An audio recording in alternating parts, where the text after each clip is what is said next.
One of the biggest reasons that people stay in a narcissistic relationship is this extreme cognitive dissonance that people experience in these relationships. So cognitive dissonance is this phenomena where you have two or more completely opposing ideas in mind that you can't reconcile, that you can't bring together. And if you're new here, I'm a narcissistic abuse educator and a narcissistic relationship recovery coach. Make sure you hit follow and you can book a session with me through the link in my bio. So in a narcissistic relationship, there's the amazing love bombing version that you met in the beginning and it shows up intermittently throughout the relationship. And then there's the monster that they turn into.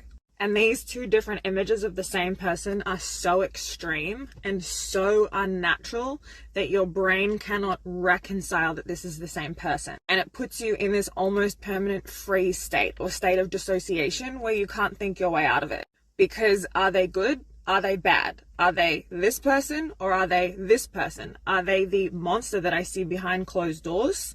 Or the person that's sometimes so lovely and gentle and generous and kind? Or the person that shows up outside the house in front of people? Do they love me? Do they hate me? And this phenomena is so confusing and again, so unnatural that it keeps people stuck in these relationships because they cannot think their way out of it.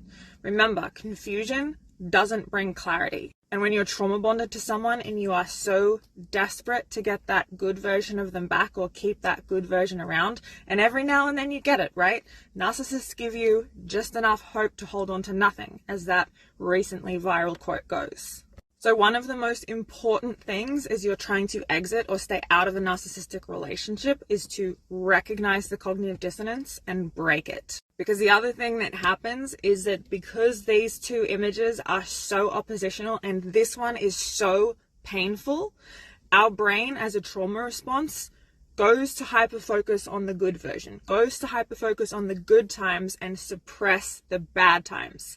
And that's where betrayal blindness comes in, which is where your brain is actively, subconsciously suppressing the reality of the relationship and the reality of the person that you're dealing with.